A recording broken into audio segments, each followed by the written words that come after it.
இன்னைக்கு இந்த வீட்டுக்குள்ள ஒரு கண்டஸ்டன்ட் மேலே எல்லாருக்கும் வன்மம் இருக்கு அப்படின்னா அதில் ஒரு ரீசன் இருக்கு.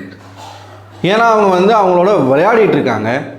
தெரிஞ்சோ தெரியாமையோ நேரடியாகவோ மறைமுகமாகவோ ஒருத்தருக்கு ஒருத்தருக்கு நடுவில் மனக்கசப்புகள் வருவதும் ஒரு நட்பு உருவாகுவதும் அந்த நட்பே நாளடைவில் எதிரிகளாக மாறுவதும் ஏதாச்சும் ஒரு இடத்துல ஏதாச்சும் ஒரு சண்டைகள் சச்சரவுகள் இதெல்லாமே இருக்கிறது தான் பிக் பாஸ் வீடு. ஸோ அவங்கக்குள்ளே அந்த மனக்கசப்பு அந்த வன்மம் அதையெல்லாம் காட்டிக்கிறாங்கன்னா அது வேற. ஆனால் வெளியில் இருக்கக்கூடிய அவர்களுடைய சொந்தக்காரங்க அவங்க மேலே வன்மத்தை காட்டுறதும் அவங்க மேலே அவதூறுகளை அள்ளி வீசுறதும் எப்படிப்பட்ட ஒரு கேவலமான ஒரு விஷயமா போய்கிட்டு இருக்கு அப்படின்னு பார்த்தீங்கன்னா, கானா வினோத்தினுடைய மனைவி, அமித்தினுடைய மனைவி, இவங்கெல்லாம் பர்டிகுலராக திவ்யாவை பற்றின நெகட்டிவான, அதாவது திவ்யாவை கலாய்க்கிறதோ திவ்யாவை பற்றி தப்பாக பேசுகிறதோ அதையெல்லாம் எடுத்து ஷேர் பண்ணிக்கிட்டு இருக்காங்க அவங்களுடைய இன்ஸ்டாகிராம் பேஜில். அது மட்டும் இல்லாமல் அமித் வெளில வந்துட்டாரு. அமித் வெளில வந்ததுனால அந்த வன்மத்தில் ஸ்ரீரஞ்சனி திவ்யாவை பற்றி கேவலமான போஸ்ட் எல்லாமே தன்னுடைய இன்ஸ்டா பக்கத்தில் போட்டுக்கிட்டு இருக்காங்க. இந்த வீட்டில் திவ்யாவாக இருக்கிறது கஷ்டம்தான். நிறைய பேர் சொல்லிக்கிட்டு இருக்காங்க being Divya is in the easy அப்படின்னு சொல்லிட்டு. நான் கூட எதுக்கு இப்படி சொல்கிறாங்க அப்படின்னு பார்த்துட்டு இருந்தேன். இப்போது இந்த வாரம் ஆரம்பித்த உடனே முதல் இடத்துல ஓட்டிங்கில் திவ்யா தான் இருந்தாங்க அன்அஃபிஷியலில். இப்போ வினோத் மேலே போயிட்டார். இது நமக்கு தெரியும். வினோத் தான் எப்படி இருந்தாலும் எடுப்பார். ஏன்னா வினோத்துக்கு பின்னாடி இருக்கக்கூடிய பின்புலம் ஜாஸ்தி. சரிங்களா?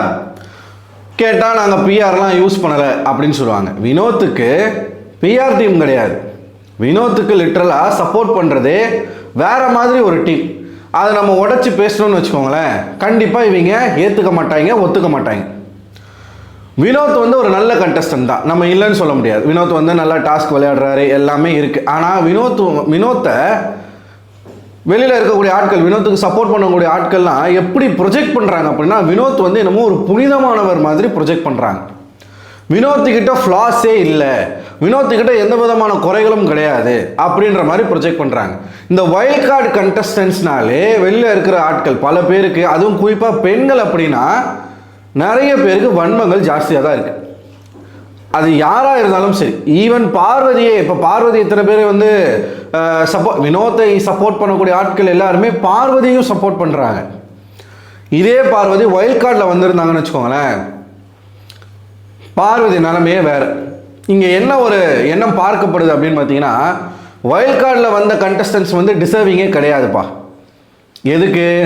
டாப் 5ல் வர்றதுக்கோ இல்லை அந்த சீசனை வின் பண்ணுறதுக்கோ டிசர்விங்கே கிடையாது. அதுக்கு முன்னாடி வந்தவங்க ஒரு உழைப்பை போட்டிருக்காங்க இல்லையா, அந்த உழைப்புக்கு தான் நம்ம முக்கியத்துவம் கொடுக்கணும் அப்படின்னு சில்லறத்தனமாக பேசுவாங்க. ஃபர்ஸ்ட் ஆஃப் ஆல், வைல்ட் கார்டாக ஒரு கண்டஸ்டன்ட் வராங்க அப்படின்னா அது அவங்க மிஸ்டேக் கிடையாது. சேனல் தான் யாரை ஃபர்ஸ்ட் எபிசோடில் அனுப்பணும், யாரை வைல்ட் கார்டாக அனுப்பணும், எப்போ எதை செய்யணும்னு முடிவு எடுக்கிறது சேனல். வைல்ட் கார்டாக வந்துட்டாங்க அப்படிங்கிறதுக்காகவே நம்ம அவங்கள ஒதுக்கி வைக்கிறது அப்படிங்கிறது என்ன மாதிரியான மனநிலைன்னு எனக்கு தெரில. இந்த பிக் பாஸ் நிகழ்ச்சி ஒரு விளையாட்டு நிகழ்ச்சி. அதை தாண்டி கேரக்டர்னு ஒன்று இருக்குது.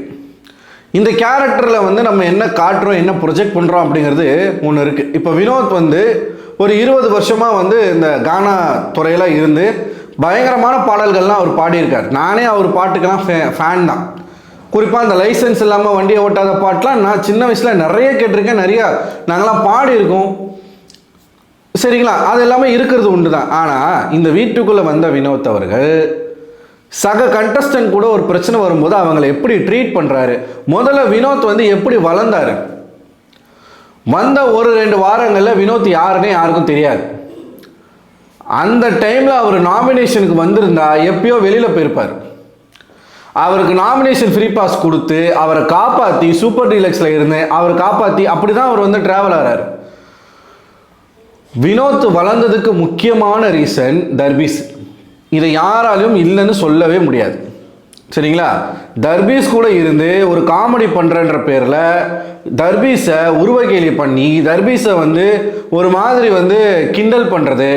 ஏங்க, நகைச்சுவை அப்படிங்கிறது எப்பயுமே, இப்போ நான் ஒரு நகைச்சுவை பண்ணுறேன்னா நான் யாரை நகைச்சுவை பண்ணுறனோ அவங்க சேர்ந்து சிரிக்கணுங்க. அவங்க அவங்க கஷ்டப்படக்கூடாது, அவங்க வருத்தப்படக்கூடாது. அப்படி அவங்க வருத்தப்படுறாங்கன்னா அதுக்கு பேர் நகைச்சுவை கிடையாது, அதுக்கு பேரே நகைச்சுவை கிடையாது. சிரிப்புனா ரெண்டு சைடுமே சிரிக்கணும். ஒருத்தர் மட்டுமே காமெடி பண்ணிட்டு சிரிச்சுக்கிட்டு இருக்கிறதுக்கு பேர் டைமிங்காக காமெடி பண்ணுறாரு. டைமிங் காமெடி பக்காவாக இருக்குது. யாருக்கு? வினோத்துக்கு. என்ன அப்படி டைமிங்காக அவர் காமெடி பண்ணிட்டாரு? கடலாம ஒன்று ஒதுங்கிடுது பாரு.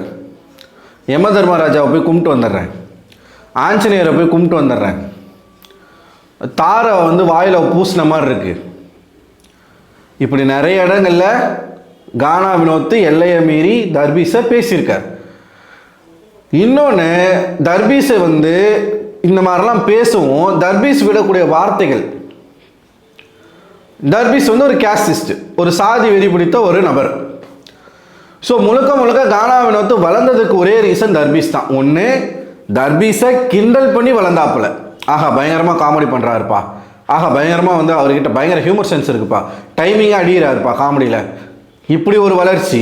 இன்னொரு வளர்ச்சி என்னன்னா, இவன் என்னைக்கு வந்து சாதி ரீதியாக வினோத்தை அட்டாக் பண்ண ஆரம்பித்தானோ, நீ எல்லாம் ஒரு ஆளே கிடையாது, நீ எல்லாம் என் கால் தூசுக்கு சமம், இது சட்டியில் சோறு போட்டு சாப்பிட்றவன், என்னென்னமோ நிறைய வார்த்தைகள் வந்து சொன்னாப்புல, அண்டங்காக்கா, ஏகப்பட்ட விஷயங்கள் வந்து பிரவீனும் நீங்கள் சொந்தக்காரங்க தானே, இப்படி சாதி குறித்து நிறைய இடங்களில் வினோத்தை அட்டாக் பண்ணியிருக்காரு. அந்த விஷயம் வெளியில் ஒரு பூமை கொடுத்துச்சு வினோத்துக்கு. இல்லைன்னு வச்சுக்கோங்களேன், தர்பீஸ்னு ஒருத்தன் இந்த வீட்டுக்குள்ளே வராமல் இருந்திருந்தானா, தர்பீஸ்னு ஒருத்தனுக்கும் வினோத்துக்கும் நடுவில் ஒரு பஞ்சாயத்து வராமல் இருந்திருந்தா வினோத்துன்னு ஒரு ஆளே தெரிஞ்சிருக்க மாட்டார். இது 100க்கு 100 உண்மை.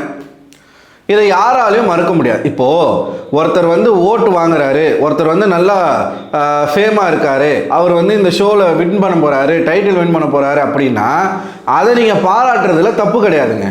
ஆனால் அவங்களோட போட்டி போடக்கூடிய சக கண்டஸ்டண்ட்டை நீங்கள் என்ன மாதிரி வெளியில் ட்ரீட் பண்ணுறீங்க, என்ன மாதிரியான வார்த்தைகளை பயன்படுத்துகிறீங்க அப்படிங்கிறது ரொம்ப ரொம்ப முக்கியம். அமித், ஃபர்ஸ்ட் நம்ம அமித்தை பார்த்துருவோம், அப்புறம் கானா வினோத் மனைவியை பார்த்துருவோம். வயல் கார்டாக வந்தவர் தாங்க அமித்தும். யார் கூட? திவ்யா, சாண்ட்ரா, பிரஜின் அவங்களோட சேர்ந்து வயல் கார்டாக வந்தவர் தான் அமித். வந்த புதுசில் அமித் வந்து ரொம்ப அமைதியாக யார்கிட்டையும் மிங்கல் ஆகாமல் தனியாகவே இருந்தார். அதுக்கப்புறமா அவர் மேலே வந்து வைக்கப்பட்ட விமர்சனங்களுக்கு அப்படியே போயிட்டு அன்பு கேங்கில் சேர்ந்தாப்புல, அப்படியே கொஞ்சம் கொஞ்சமாக ட்ராவல் பண்ணி அவர் வராப்புல. அமித் வந்து இந்த வீட்டுக்குள்ளே பெருசாக ஒன்றும் பண்ணல. நான் போயிட்டு எனக்கு இங்கே யாருமே போட்டியாளர்கள் கிடையாது, யாருமே டஃப்பான கண்டஸ்டண்ட்டாக எனக்கு தெரியலை, நான் போனால் அப்படி பண்ணுறேன் இப்படி பண்ணுறேன்னு சொல்லிட்டு போனவர் ஒரு ஆணியும் பிடுங்கலை. எப்படி ஒரு ஆணியும் பிடுங்கலை. வெளியிலேருந்து பார்த்துட்டு வந்த அமித் யார் கூட சேரக்கூடாதோ அவங்களோடய போய் சேர்ந்தார். ஒன்று பார்வதி. இந்த பார்வதினால தான் பல பேர் வெளியில் போயிருக்காங்க அப்படிங்கிறது அமித்துக்கு தெரியுமா தெரியாதா, இல்லை ஷோ பார்த்தீங்களா இல்லையா? இவர் வந்து கன்னட பிக் பாஸில் பிக் பாஸை வாய்ஸ் ஓவர் பண்ண ஒரு கண்டஸ்டன்ட். அப்போ அந்த பிக் பாஸ்னால் என்ன, அது எப்படி இருக்கும், யார் யார் இருப்பாங்க, எப்படிப்பட்ட சூழல் இருக்கும், நம்ம என்ன பண்ணணும், எல்லாமே அவங்களுக்கு தெரியும். தெரியுமா தெரியாதா? தெரியும்ல. இப்படிலாம் இருக்கும் பொழுது இவர் என்ன பண்ணுறாரு, அவருடைய கேமை விட்டார். நல்லா புரிஞ்சுக்கணும். அமித் வெளில போனதுக்கு ரீசன் வந்து அவர் தான். அவரோட கேமை வந்து விட்டாப்புல விட்டுட்டு பார்வதி கூட இருந்துக்கிட்டு பார்வதி பண்ணக்கூடிய தவறுகளுக்கு முட்டு கொடுப்பதும், பார்வதிக்கு எதனா ஒன்றுனா அங்கே போயிட்டு நிற்கிறதுமா தான் பண்ணிகிட்டு இருந்தார். கூடவே அவர் பண்ணது திவ்யாவை டார்கெட் பண்ணது. எதுக்காக திவ்யாவை டார்கெட் பண்ணணும்?